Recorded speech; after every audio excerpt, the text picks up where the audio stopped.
मायावी जंगल और राक्षस की बेटी। बहुत समय पहले की बात है। नीलगिरी की पहाड़ियों के पास चंदनपुर नाम का एक खुशहाल राज्य हुआ करता था। वहां के राजा धर्मराज बहुत ही न्यायप्रिय थे। उनकी प्रजा उनके लिए जान तक दे देती थी, क्योंकि उन्होंने कभी भी किसी को अभी अन्याय नहीं सहने दिया था। लेकिन राजा धर्मराज की एक ही चिंता थी, उनका बेटा राजकुमार विक्रम अभी दुनियादारी से अनजान था। विक्रम बहुत ही सुंदर, बलवान और निडर था। उसकी आंखों में चमक थी और शरीर में शक्ति, लेकिन उसने कभी दुख या मुसीबत का सामना नहीं किया था। वो हमेशा महल की सुख सुविधा में पला बड़ा था। उसे युद्ध का अभ्यास, शिकार और राजकाज का ज्ञान मिला था, लेकिन जीवन की कठिनाइयों का अनुभव नहीं। उसे कभी भूख नहीं लगी, कभी उसे ठंड का सामना नहीं करना पड़ा और कभी उसे ये नहीं समझना पड़ा कि इंसान की असली कीमत क्या होती है। एक दिन अचानक राजा धर्मराज बहुत बीमार पड़ गए। उनके शरीर में एक अजीब सी कमजोरी आई और सांसें अटकने लगी। बड़े बड़े वैद्य और हकीम आए, लेकिन कोई भी राजा का इलाज नहीं कर सका। राजमहल में शोक की लहर फैल गई। मंत्री और सैनिक सभी चिंतित थे। रानी हर समय राजा के बिस्तर के पास बैठकर प्रार्थना करती रहती, लेकिन उनकी हालत दिन प्रतिदिन बिगड़ती जा रही थी। राजकुमार विक्रम भी अपने पिता की बीमारी देखकर स्तब्ध था। उसे लगा कि अगर वो कुछ कर नहीं पाया तो उसका जीवन व्यर्थ हो जाएगा। तभी गांव के एक बहुत बुजुर्ग साधु महल में आए। उनके बाल सफेद, आंखें गहरी और चाल धीमी थी, लेकिन उनके शब्दों में शक्ति थी। साधु ने राजकुमार विक्रम को बताया कि राजा के प्राण केवल एक ही चीज से बच सकते हैं, और वो है संजीवनी मणिरत्न। लेकिन समस्या ये थी कि वो मणिरत्न कालवन नाम के एक भयानक जंगल में था। वहां महाकाल नाम का एक मायावी राक्षस राज करता था। महाकाल के पास इतनी शक्तियां थीं कि वो हवा को रोक सकता था और दिन को रात बना सकता था। लोगों का कहना था कि उस जंगल में जो भी गया वो कभी वापस नहीं लौटा। राजकुमार विक्रम ने अपने पिता की जान बचाने के लिए उसी वक्त कसम खाई कि वो उस मणिरत्न को लेकर ही वापस आएगा। माता पिता का आशीर्वाद लेकर अपनी तलवार और घोड़े के साथ विक्रम उस भयानक कालवन की ओर निकल पड़ा। जैसे जैसे विक्रम कालवन के करीब पहुंचा, हवा ठंडी और भारी होने लगी। पक्षियों की चहचहाहट बंद हो गई और चारों तरफ एक अजीब सी खामोशी छा गई। जंगल की सीमा पर पहुंचते ही उसके घोड़े ने आगे बढ़ने से मना कर दिया और डर के मारे हिनहिनाने लगा। विक्रम समझ गया कि आगे का सफर उसे पैदल ही तय करना होगा। उसने घोड़े को वहीं छोड़ा और घने जंगल में प्रवेश किया। जंगल वाकई मायावी था। वहां के पेड़ काले थे और उनके पत्ते नीले रंग के चमक रहे थे। अजीब बात यह थी कि वहां सूरज की रोशनी जमीन तक नहीं पहुंचती थी, फिर भी एक रहस्यमयी बैंगनी रोशनी हर जगह फैली हुई थी। विक्रम अभी कुछ दूर ही गया था कि उसे लगा कि पेड़ अपनी जगह बदल रहे हैं। जो रास्ता सीधा दिख रहा था वो अचानक गायब हो जाता और नई पगडंडी बन जाती। ये महाकाल राक्षस की माया थी। विक्रम रुका नहीं, वो निडर होकर आगे बढ़ता रहा। उसे जंगल में अजीबोगरीब आवाजें सुनाई दे रही थीं, कभी किसी के रोने की तो कभी डरावनी हंसी की। अचानक उसके सामने एक विशाल नदी आ गई, जिसका पानी खून जैसा लाल था और उसमें से भाप निकल रही थी। विक्रम ने हिम्मत नहीं हारी। उसने एक बड़ा सा सूखा पेड़ गिराया और उसे नाव बनाकर नदी पार करने लगा। नदी के बीच में उसे लगा कि पानी के अंदर से कोई उसे खींच रहा है, लेकिन अपनी ताकत और फुर्ती से वो दूसरे किनारे पर पहुंच गया। नदी पार करते ही जंगल का नजारा बदल गया। अब वहां काले डरावने पेड़ों की जगह सुंदर चमकीले फूलों वाले पौधे थे। हवा में एक मीठी सी सुगंध थी। विक्रम हैरान था कि राक्षस के जंगल में इतनी सुंदर जगह कैसे हो सकती है। वो धीरे धीरे आगे बढ़ा और एक पुरानी लेकिन भव्य गुफा के पास पहुंचा, जिसके बाहर एक सुंदर बगीचा था। वहां उसने जो देखा उससे उसकी पलकें झपकना बंद हो गई। वहां एक युवती बैठी थी जो इंसान जैसी दिखती थी, लेकिन उसकी आंखों में एक अजीब सी सुनहरी चमक थी और उसके बालों में जुगनू चमक रहे थे। वो फूलों से बातें कर रही थी और हवा के इशारे पर फूल खिल रहे थे। वो महाकाल राक्षस की इकलौती बेटी रूपसी थी। रूपसी अपने पिता के क्रूर स्वभाव से बिल्कुल अलग थी। उसका दिल मोम जैसा नरम था और उसे हिंसा से नफरत थी। महाकाल उसे दुनिया की नजरों से बचाकर इस गुप्त बगीचे में रखता था। विक्रम छिपकर उसे देखने लगा। उसे लगा कि शायद ये कोई वन देवी है। तभी विक्रम का पैर एक सूखी टहनी पर पड़ा और कड़क की आवाज हुई। रूपसी ने तुरंत पलटकर देखा। एक मानव को वहां देखकर वो डर गई, क्योंकि उसके पिता ने उसे बताया था कि इंसान बहुत दुष्ट होते हैं। रूपसी ने अपनी जादुई शक्ति से हवा का एक बवंडर बनाया और विक्रम की ओर फेंका। विक्रम ने अपनी तलवार नहीं निकाली, बल्कि हाथ जोड़कर वहीं खड़ा रहा। बवंडर उसके पास आकर रुक गया। रूपसी हैरान थी कि ये इंसान हमला क्यों नहीं कर रहा।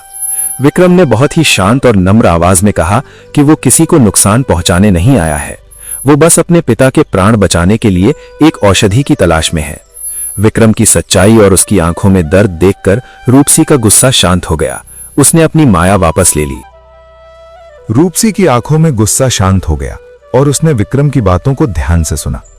विक्रम ने उसे अपनी पूरी कहानी बताई कि कैसे उसके पिता मृत्यु शैया पर हैं और केवल संजीवनी मणिरत्न ही उन्हें बचा सकता है। रूपसी ये सुनकर उदास हो गई। उसने विक्रम को बताया कि वो मणिरत्न उसके पिता महाकाल के मुकुट में लगा है और महाकाल उसे अपनी जान से भी ज्यादा प्यार करता है। यदि विक्रम ने उसे लेने की कोशिश की तो महाकाल उसे मारकर खा जाएगा। रूपसी ने विक्रम को वापस जाने की सलाह दी, क्योंकि वो नहीं चाहती थी कि एक निर्दोष और पितृभक्त राजकुमार मारा जाए। लेकिन विक्रम ने कहा कि बिना मणिरत्न के वो वापस नहीं जाएगा, चाहे जान ही क्यों ना चली जाए। विक्रम के इस त्याग और साहस ने रूपसी के दिल में एक नई भावना जगा दी। उसने आज तक केवल राक्षसी क्रूरता देखी थी, ऐसा प्रेम और त्याग उसने कभी नहीं देखा था। धीरे धीरे बातों का सिलसिला शुरू हुआ। रूपसी ने विक्रम को जंगल के खतरों के बारे में बताया और विक्रम ने उसे अपनी दुनिया, अपने गांव और वहां के लोगों के किस्से सुनाए। दोनों को पता ही नहीं चला कि कब शाम से रात हो गई। रूपसी को विक्रम का साथ बहुत अच्छा लगने लगा था और विक्रम भी रूप की मासूमियत और अच्छाई पर मोहित हो गया था। उसे विश्वास नहीं हो रहा था कि एक राक्षस की बेटी इतनी पवित्र हो सकती है। रूपसी ने विक्रम को एक सुरक्षित गुफा में छिपने के लिए कहा, क्योंकि रात को महाकाल शिकार करके वापस आता था। वो विक्रम से वादा करती है कि वो उसकी मदद करने की कोशिश करेगी, लेकिन उसे बहुत सावधान रहना होगा। विक्रम ने भी रूपसी को भरोसा दिया कि वो उसके साथ है और वो अपने वचन को निभाएगा। रात में जब पूरा जंगल सो रहा था, महाकाल राक्षस अपनी गुफा में लौटा। उसके कदमों से धरती हिल रही थी। महाकाल का शरीर लोहे जैसा सख्त, आंखें अंगारों जैसी लाल और दांत तलवार जैसे नुकीले थे। वो सीधे रूपसी के पास गया और पूछा कि उसे जंगल में इंसान की गंध क्यों आ रही है। रूपसी का दिल जोर से धड़कने लगा। उसने बहाना बनाया कि शायद कोई भटकता हुआ शिकारी जंगल के किनारे आया होगा, जिसे उसने डराकर भगा दिया। महाकाल अपनी बेटी पर बहुत भरोसा करता था, इसलिए वो शांत हो गया और सो गया। इधर गुफा में छिपा विक्रम सोच रहा था कि वो कैसे उस विशाल राक्षस से मणिरत्न हासिल करेगा। अगली सुबह जब महाकाल फिर से शिकार के लिए निकला तो रूपसी विक्रम के पास आई। उसकी आंखों में चिंता थी। उसने विक्रम से कहा कि एक ही तरीका है, महाकाल को युद्ध में हराना असंभव है। उसे केवल उसकी अपनी ही शर्त या किसी पहेली में फंसाकर जीता जा सकता है, या फिर तब जब वो अमावस की गहरी नींद में हो। लेकिन अमावस आने में अभी 3 दिन बाकी थे। विक्रम के पास इतना समय नहीं था। विक्रम और रूपसी ने मिलकर एक योजना बनानी शुरू की। इसी दौरान दोनों के बीच का खिंचाव बढ़ता गया। विक्रम ने रूपसी का हाथ थामकर कहा कि अगर वो जीवित बचा तो वो उसे इस अंधेरे जंगल से निकालकर अपनी दुनिया की रोशनी दिखाएगा। रूपसी ने पहली बार किसी के स्पर्श में इतना अपनापन महसूस किया। ये एक अनोखे प्रेम की शुरुआत थी, एक राजकुमार और एक राक्षस की बेटी के बीच, जो प्रकृति के नियमों के खिलाफ था। समस्या तब खड़ी हुई जब जंगल के एक जासूस कागा, एक जादुईदा कौवा जो महाकाल का सेवक था, उसने विक्रम और रूपसी को बातें करते देख लिया। कागा ने तुरंत उड़कर जंगल में महाकाल को ढूंढना शुरू कर दिया, ताकि वो अपने मालिक को यह खबर दे सके कि उसकी बेटी एक इंसान के साथ मिलकर षड्यंत्र रच रही है। इधर विक्रम और रूपसी इस खतरे से अनजान मणिरत्न चुराने की योजना को अंतिम रूप दे रहे थे। रूपसी जानती थी कि उसके पिता की शक्ति का स्रोत एक गुप्त तालाब में छिपा है। अगर उस तालाब का पानी दूषित कर दिया जाए तो कुछ पल के लिए महाकाल की शक्तियां क्षीण हो सकती हैं, लेकिन उस तालाब तक जाने का रास्ता बहुत कठिन था। वहां विषैले सर्प और अदृश्य दीवारें थीं। विक्रम ने तय किया कि वो उस तालाब तक जाएगा। रूपसी ने उसे अपनी एक जादुई अंगूठी दी, जो उसे अदृश्य दीवारों से पार ले जा सकती थी। जैसे ही विक्रम उस खतरनाक रास्ते पर बढ़ा, उधर कागा ने महाकाल को सारी बात बता दी। महाकाल के क्रोध की कोई सीमा नहीं रही। उसकी दहाड़ से पूरा कालवन कांप उठा। उसने तुरंत गुफा की ओर उड़ान भरी। महाकाल राक्षस जब अपनी गुफा के पास पहुंचा तो उसका क्रोध आसमान चूम रहा था। उसके गुस्से से जंगल के पेड़ उखड़ने लगे थे और आसमान में काली बिजलियां कड़कने लगी थी। वो सीधा उस सुंदर बगीचे में उतरा जहां रूपसी खड़ी थी। महाकाल ने अपनी गरजती हुई आवाज में पूछा, बेटी, क्या कागा ने जो कहा वो सच है? क्या तूने अपने पिता के दुश्मन एक मामूली इंसान की मदद की? रूपसी डर से कांप रही थी, लेकिन उसने झूठ नहीं बोला। उसने कहा, पिताजी, वो दुश्मन नहीं है, वो एक बेटा है जो अपने पिता की जान बचाने आया है। प्रेम और त्याग कोई अपराध नहीं है। यह सुनकर महाकाल की आंखों में खून उतर आया। उसे लगा कि उसकी अपनी बेटी ने उसकी पीठ में छुरा घोंप दिया है। उसने आव देखा न ताव अपनी जादुई छड़ी घुमाई और रूपसी के चारों तरफ आग का एक घेरा बना दिया। यह अग्निबंधन था जिसे कोई नहीं तोड़ सकता था। महाकाल ने कड़क कर कहा, तुझे यहीं कैद रहना होगा जब तक मैं उस राजकुमार का खून पीकर वापस नहीं आता। आज तू देखेगी कि तेरा पिता कितना निर्दयी हो सकता है।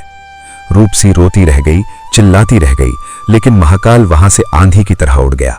उसे पता था कि विक्रम काल सरोवर यानी कि गुप्त तालाब की तरफ गया है। महाकाल ने अपनी रफ्तार बढ़ा दी। वो हवा से बातें करने लगा ताकि विक्रम के वहां पहुंचने से पहले ही उसे दबोच सके। उधर राजकुमार विक्रम जंगल के सबसे खतरनाक हिस्से में था। रूपसी ने उसे बताया था कि काल सरोवर तक पहुंचने के लिए उसे सांपों की घाटी पार करनी होगी। जैसे ही विक्रम वहां पहुंचा, उसे हजारों फुफकारें सुनाई दी। पानी के किनारे से निकले जहरीले सर्प हर जगह फैले थे। विक्रम के पास रूपसी की दी हुई जादुई अंगूठी थी। जैसे ही उसने अंगूठी की चमक सांपों पर डाली, सांप रास्ता छोड़कर पीछे हटने लगे। विक्रम तेजी से आगे बढ़ा। झाड़ियां उसके कपड़े फाड़ रही थीं, कांटे उसके पैरों में चुभ रहे थे, लेकिन उसका ध्यान केवल अपने लक्ष्य पर था। उसे अपने बीमार पिता का चेहरा याद आ रहा था। घाटी पार करते ही उसे सामने एक भयानक दृश्य दिखा। दो बड़ी बड़ी काली चट्टानों के बीच एक तालाब था जिसका पानी कोयले जैसा काला था और उसमें से बदबू आ रही थी। यही वो स्रोत था जिससे महाकाल को अमरता और शक्ति मिलती थी। विक्रम घाटी पार करता ही आगे बढ़ा और सामने काली चट्टानों के बीच स्थित उस तालाब को देखता है जिसका पानी कोयले जैसा काला था और बदबू से भरा हुआ था। उसे समझ में आ गया कि यही वो स्रोत है जिससे महाकाल को अमरता और शक्ति मिलती है। तालाब के पास एक पवित्र नीलम पत्थर रखा था जिसे रूपसी ने उसे दिया था। रूपसी ने कहा था कि अगर ये पत्थर तालाब में डाल दिया जाए तो पानी शुद्ध हो जाएगा और महाकाल की काली शक्तियां कुछ समय के लिए सो जाएंगी। विक्रम ने वो पत्थर निकाला और तालाब के किनारे की ओर दौड़ा। अभी वो हाथ उठाने ही वाला था कि पीछे से एक जोरदार धमाका हुआ। विक्रम लुढ़क कर दूर जा गिरा। जब विक्रम ने सिर उठाकर देखा तो सामने साक्षात मौत खड़ी थी। महाकाल वहां पहुंच चुका था। वो अपने असली रूप में था। बड़े हाथ, ऊंचा पत्थर जैसा शरीर और हाथ में एक भारी गदा। महाकाल जोर से हंसा। मूर्ख इंसान, तू मेरी ही बेटी की मदद से मुझे हराने चला था। अब देख तेरा क्या हाल करता हूं। महाकाल ने अपनी गदा घुमाकर विक्रम पर वार किया। विक्रम बहुत फुर्तीला था। उसने जमीन पर लुढ़क कर खुद को बचाया। गदा जमीन पर लगी और वहां एक गहरा गड्ढा हो गया। विक्रम ने अपनी तलवार निकाली, लेकिन वो जानता था कि राक्षस की सख्त चमड़ी पर तलवार का कोई असर नहीं होगा। उसका एकमात्र मौका वो पवित्र नीलम था जो गिरकर दूर जा पड़ा था। विक्रम ने हार नहीं मानी। उसने महाकाल का ध्यान भटकाने के लिए इधर उधर भागना शुरू किया। महाकाल गुस्से में अंधा होकर हर तरफ वार कर रहा था, जिससे बड़े बड़े पेड़ माचिस की तीलियों की तरह टूट रहे थे। विक्रम मौका पाकर नीलम की तरफ लपका। जैसे ही उसने नीलम उठाया, महाकाल ने अपनी जादुई शक्ति से विक्रम के पैरों को जमीन में जकड़ लिया। विक्रम हिल नहीं पा रहा था और महाकाल धीरे धीरे उसकी तरफ बढ़ रहा था। उसके चेहरे पर एक क्रूर मुस्कान थी। अब तुझे कोई नहीं बचा सकता, राक्षस ने कहा और अपना विशाल पंजा विक्रम का गला घोटने के लिए बढ़ाया। विक्रम की सांसें रुकने लगी। तभी एक चमत्कार हुआ। उधर अग्निबंधन में कैद रूपसी ने अपनी आंखें बंद की और सच्चे दिल से प्रार्थना की।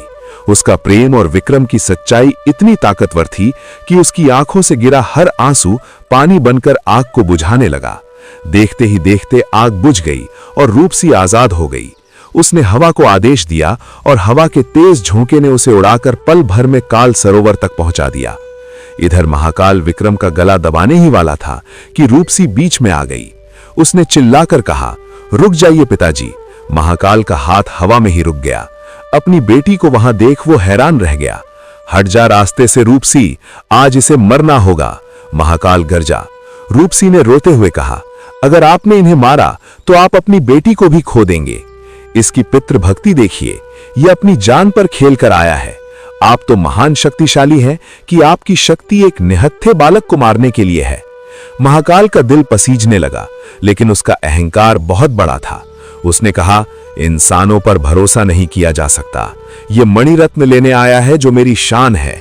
विक्रम ने, जो अभी भी जमीन में जकड़ा हुआ था, बड़ी मुश्किल से कहा, हे महाकाल, मुझे आपकी शक्ति या राज्य नहीं चाहिए। मुझे बस वो मणिरत्न उधार चाहिए। मेरे पिता ठीक होते ही मैं उसे वापस कर दूंगा। एक बार मुझ पर विश्वास करके देखिए। महाकाल ने पहली बार किसी इंसान की आंखों में इतना साहस और सच्चाई देखी थी, लेकिन राक्षस की फितरत इतनी जल्दी नहीं बदलती। महाकाल ने एक शर्त रखी। उसने कहा, ठीक है, अगर तू सच्चा है तो तुझे एक परीक्षा देनी होगी। मैं तुझे मणिरत्न दूंगा, लेकिन बदले में तुझे अपनी सबसे कीमती चीज मुझे यहां गिरवी रखनी होगी। जब तू मणि वापस करने आएगा तब तुझे वो चीज मिलेगी। विक्रम सोच में पड़ गया। उसके पास घोड़ा था, तलवार थी, लेकिन सबसे कीमती क्या था? विक्रम ने रूपसी की तरफ देखा और फिर अपनी छाती पर हाथ रखा। उसने कहा, मेरे पास मेरे प्राण और मेरे वचन के अलावा कुछ नहीं है, लेकिन अगर आप कोई वस्तु मांग रहे हैं तो मेरे पास ये ताबीज है जो मेरी मां ने दिया था। महाकाल ने जोर से ठहाका लगाया, नहीं राजकुमार, मुझे तेरी मां का ताबीज नहीं, मुझे तेरी आवाज चाहिए। तू मणि ले जा, लेकिन जब तक तू वापस नहीं आएगा तू गूंगा रहेगा। तू किसी को बता नहीं पाएगा कि तूने क्या देखा और क्या सहा, और अगर तूने मणि वापस नहीं की तो तू हमेशा के लिए गूंगा रह जाएगा। रूपसी घबरा गई। नहीं पिताजी, ये कैसा अन्याय है? लेकिन विक्रम ने तुरंत हामी भर दी। उसने सोचा कि पिता की जान बचाने के लिए आवाज खोना बहुत छोटा सौदा है। महाकाल ने अपनी माया से विक्रम के पैरों को जमीन में जकड़ लिया और फिर अपने मुकुट से चमकता हुआ संजीवनी मणिरत्न विक्रम को दिया। मणिरत्न हाथ में आते ही विक्रम को एक अजीब सी ऊर्जा महसूस हुई। महाकाल ने चेतावनी दी, याद रखना, अमावस्या की रात तक अगर मणि वापस नहीं आई तो मेरा श्राप तेरे पूरे वंश को भस्म कर देगा। विक्रम ने सिर झुकाकर महाकाल और रूपसी को प्रणाम किया। रूपसी की आंखों में आंसू थे। वो कुछ कहना चाहती थी, लेकिन विक्रम अब कुछ बोल नहीं सकता था। उसने बस अपनी आंखों से रूपसी को धन्यवाद दिया और वादा किया कि वो वापस आएगा। विक्रम मणि लेकर वहां से भागा। अब उसे जंगल डरावना नहीं लग रहा था, क्योंकि उसके पास सबसे बड़ी शक्ति संकल्प थी। वो जैसे तैसे जंगल से बाहर निकला, जहां उसका घोड़ा उसका इंतजार कर रहा था। वो घोड़े पर बैठा और वायु वेग से अपने राज्य चंदनपुर की ओर निकल पड़ा। विक्रम चंदनपुर पहुंचा तो वहां मातम छाया हुआ था। राजा की हालत बहुत नाजुक थी। वे अंतिम सांसें गिन रहे थे। विक्रम सीधा राजमहल के कक्ष में पहुंचा। उसे देखते ही रानी और मंत्री दौड़ पड़े। बेटा विक्रम, क्या हुआ? तुम खाली हाथ आए हो? विक्रम कुछ बोल नहीं सकता था। उसने जेब से वो चमकता हुआ मणिरत्न निकाला। मणि की रोशनी से पूरा कमरा जगमगा उठा। राजवैद्य ने तुरंत मणि को पानी में डुबोया और वो पानी राजा के मुंह में डाला। चमत्कार हुआ। कुछ ही पलों में राजा के शरीर का नीलापन जाने लगा। उनकी सांसें ठीक हो गईं और उन्होंने आंखें खोल दी। पूरे राज्य में खुशी की लहर दौड़ गई। राजकुमार विक्रम की जय हो के नारे लगने लगे। राजा धर्मराज ने उठकर अपने बेटे को गले लगाया और पूछा, बेटा, तूने ये असंभव कार्य कैसे किया? विक्रम कुछ कहना चाहता था, होठ हिलाता था, लेकिन आवाज नहीं निकलती थी। सब हैरान थे। राजवैद्य ने जांच की और कहा, महाराज, राजकुमार ने अपनी आवाज खो दी है। लगता है उस राक्षस ने कोई श्राप दिया है। राजा और रानी रोने लगे। जिस बेटे ने पिता के लिए इतना बड़ा त्याग किया, वो अब मां या पिताजी भी नहीं बोल सकता था। दिन बीतने लगे। राजा पूरी तरह स्वस्थ हो गए, लेकिन विक्रम की उदासी बढ़ती गई। उसे अपनी आवाज जाने का गम नहीं था। उसे चिंता थी रूपसी और अपने वादे की। अमावस की रात आने में अब केवल 2 दिन बचे थे। उसे मणि वापस करने जाना था, लेकिन राजा ने आदेश दे दिया कि मणिरत्न को अब शाही खजाने में सबसे सुरक्षित तहखाने में रखा जाएगा और वहां कड़ा पहरा होगा, क्योंकि ये मणि राज्य की रक्षा के लिए जरूरी है। राजा को यह नहीं पता था कि ये मणि उधार ली गई है और इसे वापस न करने पर प्रलय आ जाएगा। विक्रम बहुत परेशान था। वो बोलकर किसी को समझा नहीं सकता था। उसने लिखकर बताने की कोशिश की, लेकिन मंत्रियों ने सोचा कि राजकुमार सदमे में है और उसे आराम की जरूरत है। उसे कमरे में बंद कर दिया गया ताकि वो कहीं जा न सके। उधर कालवन में महाकाल अपनी गुफा में बैठा दिनों की गिनती कर रहा था और रूपसी हर पल विक्रम की राह देख रही थी। उसे डर था कि अगर विक्रम नहीं आया तो उसका पिता फिर कभी इंसानों पर भरोसा नहीं करेगा और शायद चंदनपुर को तबाह कर देगा। अमावस की रात करीब आ रही थी और विक्रम अपने ही महल में कैद था। अब एक ही रास्ता बचा था, मणि को चुराना। अपने ही घर में चोरी करना एक राजकुमार के लिए शोभा नहीं देता, लेकिन वचन और प्रजा की जान बचाने के लिए उसे ये कलंक भी अपने माथे पर लेना था। अमावस की काली रात शुरू होने में अब बस कुछ ही पहर बचे थे। आसमान में चांद नहीं था और चारों तरफ घना अंधेरा छाया हुआ था। महल के अपने कमरे में कैद राजकुमार विक्रम बेचैन था। वो जानता था कि अगर आज सूरज उगने से पहले वो कालवन नहीं पहुंचा तो अनर्थ हो जाएगा। महाकाल का श्राप न केवल उसे गूंगा रखेगा बल्कि उसके पूरे परिवार और प्रजा को भस्म कर देगा। विक्रम ने एक कठिन निर्णय लिया। उसने अपने कमरे की खिड़की से रस्सी की मदद से नीचे उतरने की योजना बनाई। उसने अपनी चादरों को फाड़कर रस्सी बनाई और अंधेरे का फायदा उठाकर महल की दीवार से नीचे उतर गया। उसके दिल में चोर जैसा डर नहीं बल्कि एक योद्धा जैसा संकल्प था। वो दबे पांव शाही खजाने की ओर बढ़ा। वहां कड़ा पहरा था, लेकिन विक्रम महल के हर चोर रास्ते को जानता था। वो एक पुराने गुप्त मार्ग से खजाने के अंदर दाखिल हुआ। सामने मखमली गद्दी पर वो संजीवनी मणिरत्न चमक रहा था। विक्रम ने कांपते हाथों से उसे उठाया। उसे बहुत आत्मग्लानि हो रही थी कि वो अपने ही पिता की संपत्ति चुरा रहा है। वो अस्तबल पहुंचा, अपने वफादार घोड़े पवन को खोला और पिछली बाड़ बांधकर जंगल की ओर दौड़ पड़ा। सुबह होते ही महल में कोहराम मच गया। पहरेदारों ने देखा कि खजाने से मणि गायब है और राजकुमार भी अपने कमरे में नहीं है। राजा धर्मराज को जब ये खबर मिली तो उन्हें गहरा धक्का लगा। उन्हें लगा कि शायद बीमारी या जादू के असर से विक्रम का मानसिक संतुलन बिगड़ गया है और वो मणि लेकर भाग गया है। राजा ने तुरंत सेनापति को आदेश दिया, जाओ पूरी सेना लेकर जाओ और विक्रम को पकड़ कर लाओ। वो कालवन की तरफ ही गया होगा। हमें वो मणि हर हाल में वापस चाहिए। घोड़ों की टापों से धरती गूंज उठी। राजा खुद सेना के साथ आगे थे। उधर विक्रम हवा से बातें कर रहा था। उसका घोड़ा पवन भी जैसे अपने मालिक की मुसीबत समझ रहा था। वो बिना थके दौड़ रहा था। शाम होते होते विक्रम कालवन की सीमा पर पहुंच गया। जंगल आज पहले से भी ज्यादा भयानक लग रहा था। अमावस की वजह से वहां की शक्तियां अपने चरम पर थीं। जैसे ही विक्रम ने जंगल में प्रवेश किया, पीछे से उसे भारी सेना के आने की आवाज सुनाई दी। उसके पिता और सेना उसे पकड़ने ही वाले थे। अब विक्रम दो मुसीबतों के बीच फंसा था। सामने महाकाल राक्षस और पीछे अपने ही पिता की सेना। उधर महाकाल की गुफा में सन्नाटा था। महाकाल क्रोध में उबल रहा था। सूरज डूब चुका था और अमावस की काली रात गहराने लगी थी। महाकाल ने रूपसी की तरफ देखा और कहा, देख लिया बेटी, मैंने कहा था ना, इंसान धोखेबाज होते हैं। वो नहीं आया। अब मैं चंदनपुर को राख के ढेर में बदल दूंगा। रूपसी की आंखों से आंसू बह रहे थे, लेकिन उसका दिल कह रहा था कि विक्रम आएगा। महाकाल ने अपनी गदा उठाई और उड़ान भरने के लिए तैयार हुआ। तभी गुफा के बाहर घोड़े की हिनहिनाहट सुनाई दी। महाकाल और रूपसी बाहर आए। उन्होंने देखा कि विक्रम पसीने से लथपथ खड़ा है और उसके हाथ में वही चमकता हुआ मणिरत्न है। विक्रम ने घोड़े से उतरकर दौड़ते हुए महाकाल के चरणों में वो मणि रख दी। विक्रम का शरीर थकान से चूर था। वो कुछ बोल नहीं सकता था, लेकिन उसकी आंखें कह रही थीं, मैंने अपना वचन निभा दिया। महाकाल सन्न रह गया। उसने आज तक किसी इंसान को मौत के मुंह में वापस आते नहीं देखा था, वो भी केवल एक वादा निभाने के लिए। ठीक उसी वक्त जंगल के किनारे पर राजा धर्मराज और उनकी सेना भी पहुंच गई। राजा ने दूर से देखा कि उनका बेटा एक भयानक राक्षस के सामने खड़ा है। राजा को लगा कि राक्षस विक्रम को मारने वाला है।